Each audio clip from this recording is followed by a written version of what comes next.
So, today is July 13th, 2026 in southern Minnesota, and I'm going to be planting organic soybeans. Now you may be thinking, Carson, don't you plant soybeans in like, I don't know, April?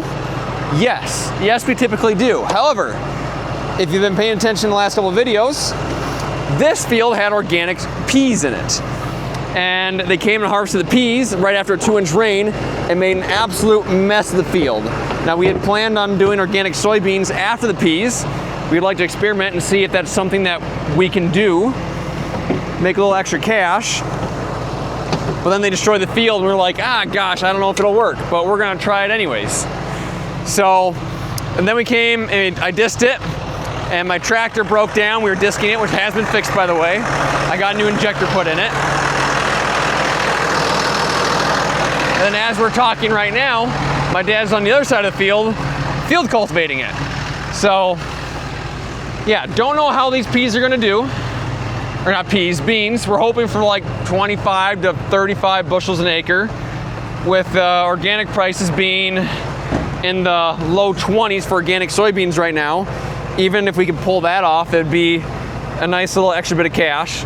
We're not really, I mean, the price of seed is basically the only thing that we're in, and fuel at the moment. But a couple of concerns. One, planting conditions are gonna suck. It's not exactly nice, smooth ground. And secondly, I gotta readjust that a lot, wow. And secondly, there's no rain in the forecast. So we might plant them into dry dirt, and if it doesn't rain, they probably won't come up. But either way, it's getting late enough where we gotta plant them now if we're gonna have anything happen.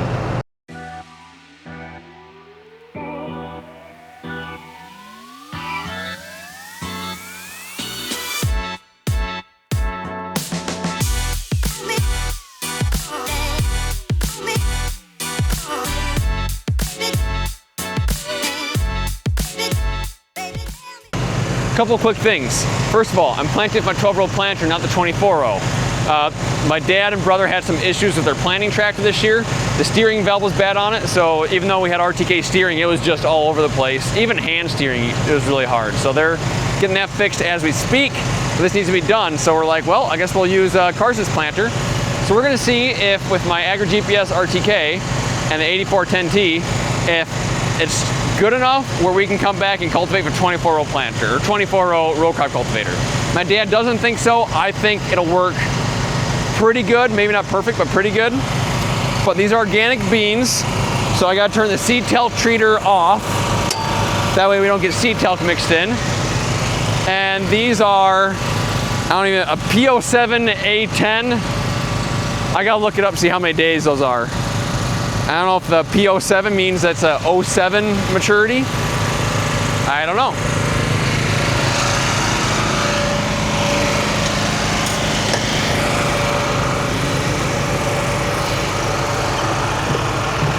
And the remote's dead. This is gonna be a team effort. Now, because the remote's dead on the seed tender, we did not put much, preparation in this. He has to run the switch for me. Kind of in a weird spot. Oh, that's loud.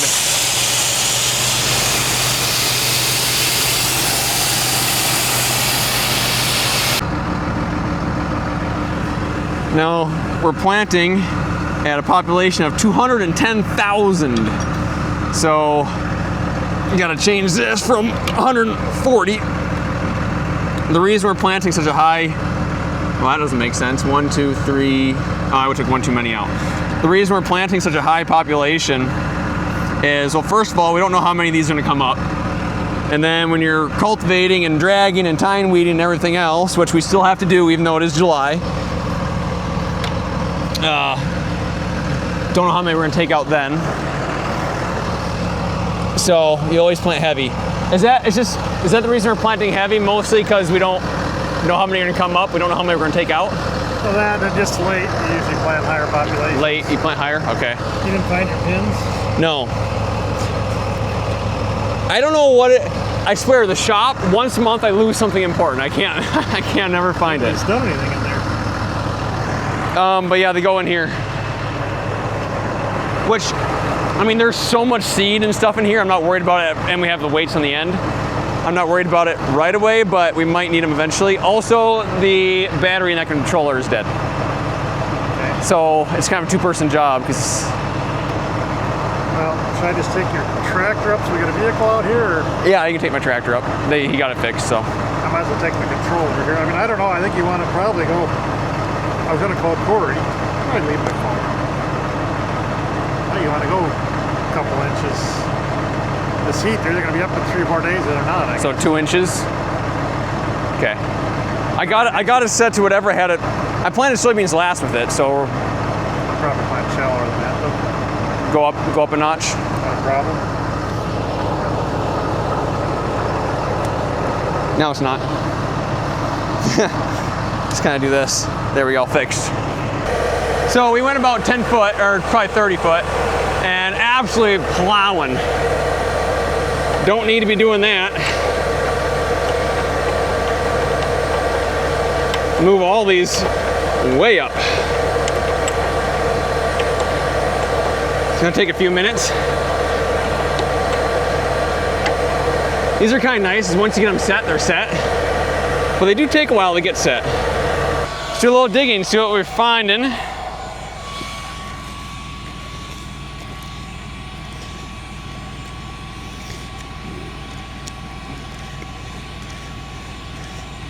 Yeah, see, the soil contact's gonna be marginal at best. How deep we go in here? 1.5 inches. I mean, the planter's set up from when I planted soybeans last, so it should be set up pretty decently good. 1.5 inches. 1.5 inches. A little over 1.5 inches, but not bad. They're all pretty close to each other. We did end up lowering them all 1 notch. Got the GPS connected to that now, so that should work. Auto steer on. There we go. Now it's population 198, 200. I know low 7. I know number 7 has a bad sensor. 10 must be. Yeah, we're in that low. Yeah. Here's the thing: we're doing such a high population, the sensors are going to have a hard time anyways. But I'm seeing some low 200s in there, so I'm pretty confident in it. So here's the reason that I think that we can cultivate for 24-row cultivator, plant for 12-row planter. Watch that number at the top there. This is with an AgriGPS CRG. I don't know why. This 8410T is by far, and I mean by far, our straightest steering tractor. This thing will, you could shoot a bullet down the rows planted by this tractor and you'll hit 99% of the plants. It's insane. That might cause the seed sensor to not work, being unplugged. Apparently I didn't plug it in all the way earlier. There we go. I might wrap it up one more time. I think I was getting in the...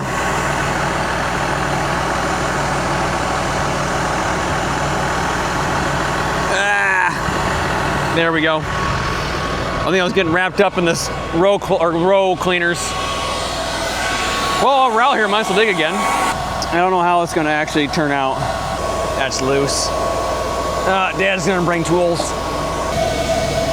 You know, gosh dang it, if it just wouldn't have rained 2 inches an hour before they started combining, this probably wouldn't be this big of a deal, but nothing we can do about it. This is just so clumpy, I just don't know how it's gonna do. The problem is, like, using the row cleaners doesn't even really help because it's just clumpy underneath too. But that's why we're planting heavy. Also, that might be an issue.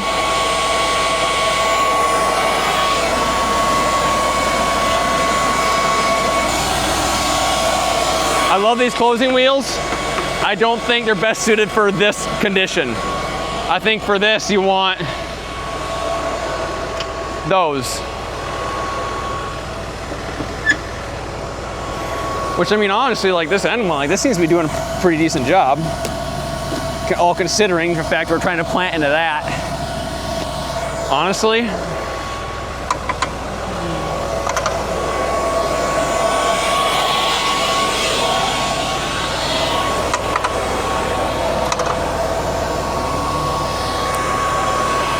Maybe help break up the clods a little bit, I don't know. So in order to make this 24-row row crop cultivator, 12-row planter thing work, our guest rows are gonna need to be dang near perfect. So, I'm gonna measure, I think we may be a little bit wide right now.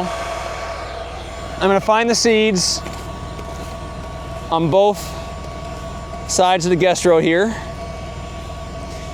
Measure, okay.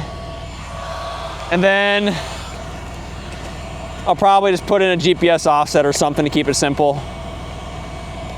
There they are. So if I go from here to here, we are at 30 and a half. Pretty close, within a ½ inch. Let's see if it's consistent or not. Okay, oh, I just dug them all up. They were right there, okay. Dig them up here. There's one, but I'm guessing there's the rest of them. Okay. So it's 30 and a half over there. And I am, oh boy, I'm like 32 here. Let me measure one more spot, because I kind of dug these ones up. The problem is that planter on the 3-point can move a little bit. Okay, there's a bean. Okay, and they go right there. What are we at here?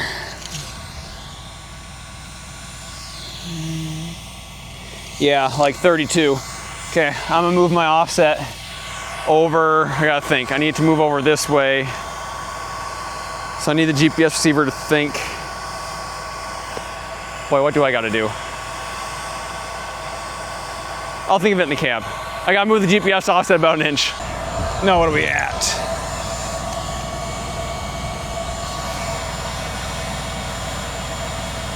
.31, which in this pass is what we want, because I had the globe centered over here and I had it 1 inch offset over here. So it's still gonna be a 1 inch offset. But now when I turn around and go the other way, it should be 30. And even like 30 to 31, we should, or like 30 to 32, we should still be okay. There's a little bit of leeway with the row crop cultivator, but not much. So I don't want to see more than like 1.5 to 2 inch variation. And now, like I said, there's a bunch of other factors in here too. We're at a side angle. The 3-point isn't, there's a little bit of slop in the 3-point, so, and this GPS receiver hasn't been calibrated in like 2 years because it's never left this tractor. But I still think that we could, I mean, I don't think it's gonna be perfect. I think when we come back and cultivate, I think every little, every now and then there's gonna be little spots of beans taken out, but I think it'll do pretty good. I think my dad will be surprised. Either we'll all be pleasantly surprised or I'll be very disappointed. Either way is possible.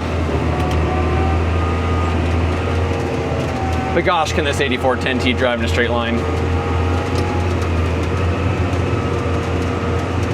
So you also may be wondering why there's water in the tanks. I'm not putting anything in furrow. I just wanted extra weight for extra downforce. So I just put water in the tanks, but the valves are all closed on it. Trying to give us the best chance that we got to do this right. So I turned it back to 0 inches offset and now it's perfect again. So there must just be enough play in that 3-point. But I still think 1 to 2 inches will be okay. I'll get out and measure it a couple more times, especially once I get a little flatter. We're on this side hill right now. But, I mean, even in the best steering scenarios of a new tractor and a high-speed 60-foot drawn planter, I usually say you want, within 2 inches is about as good as you're ever going to get, because especially like passive implement guidance where you have a globe in the planter, it's reactive, not proactive, right? So it gets off and then it reacts. And it seems like as long as you're within 2 inches, you know, if you're combining corn, you're not going to notice it. Spraying, you're not going to notice it. Driving by in the field or driving by the road, you're not going to notice that, you know, a little bit narrow, a little bit wide guess row. Once you get to 4 to 5 inches, that's where you can start noticing it. But yeah, I would say everybody with new equipment and RTK and everything, 2 inches on your guess rows is kind of the standard. The only time where it wouldn't be is if you're kind of set up like me on perfectly flat ground, or if you didn't have any sway in that 3-point block, which this one does have, which this one has a little bit, but you almost want a little bit because you want some give. So, I don't know. I'll get out and measure a few more times, but I think I'm just gonna leave it at 0 because it seems to be just as good as putting in offsets. So I turned it back to 0. Now we're at 30.5 inches. I'm just gonna leave it at 0. Being within a ½ inch is insanely good. I just can't get much better than that. So, cool, decided. Leaving it at 0. I just wanna show you guys something. Here's why I think that we will be able to run a 24-row cultivator on this. Look at those rows. Incredible how straight they are.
Well, I've filled up 2 to 3 times now.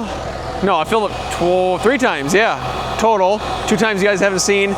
And to be honest, it's been pretty much without issue until now. For some reason, row 4 is not spitting out seed. A little verification. Yep, not spitting out seed. That's interesting. I just crawled underneath, nothing blocking the seed tube. Make it a little easier for me. When I spin it by hand, it comes out. Is the chain broken or something? No. Let's try it again. 1, 2, 3, 4. Okay, don't know what I did, but I fixed it. I'll take it. My beautiful bride-to-be brought me pizza. Yay, look at that. It's a ultimate Hawaiian without the Hawaiian. Just ham. And bacon. And bacon. And bacon, no pineapple. Because Casey's app, you can't order Canadian bacon. It's really dumb. You had to like custom build it and it's really dumb. Ah, yes! And we got vanilla milk. Sweet. Thank you. You're welcome. Figured it was time to refill. I didn't run out, but I wouldn't have been able to make another round, so. I got at least one full box left, and I don't know how much is left in this one. Can't be too much.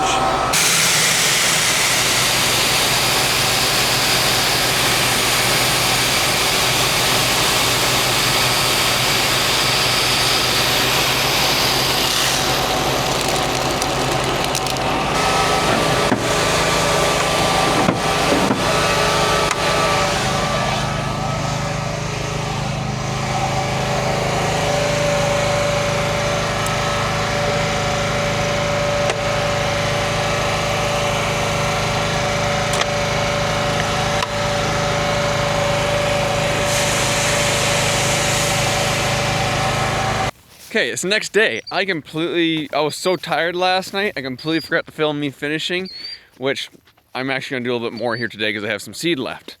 But yeah, I was like, oh, I think by the time I got to bed, or home and to bed, like 2:30 in the morning or something like that, I was tired, very tired. There's a little bit left in there. Enough for at least one more pass, if not two. Yeah, I just want to get this stuff emptied out as much as I can. I don't want to have to dump seed out. Make sure that we got oil. Very important. We do. Right in the middle between the full and the add. Let's go plant 2 last passes and we'll be done planting for 2026 in the middle of July. Well, there we go, guys. That is it for this video. If you want to keep in tune with what the peas do, or not the peas, oh my gosh, I'm tired. If you want to keep track of what the soybeans do, whether they even come out of the ground or not, if they do good or what have you, make sure you get subscribed, hit the like button. I'll see you in the next one.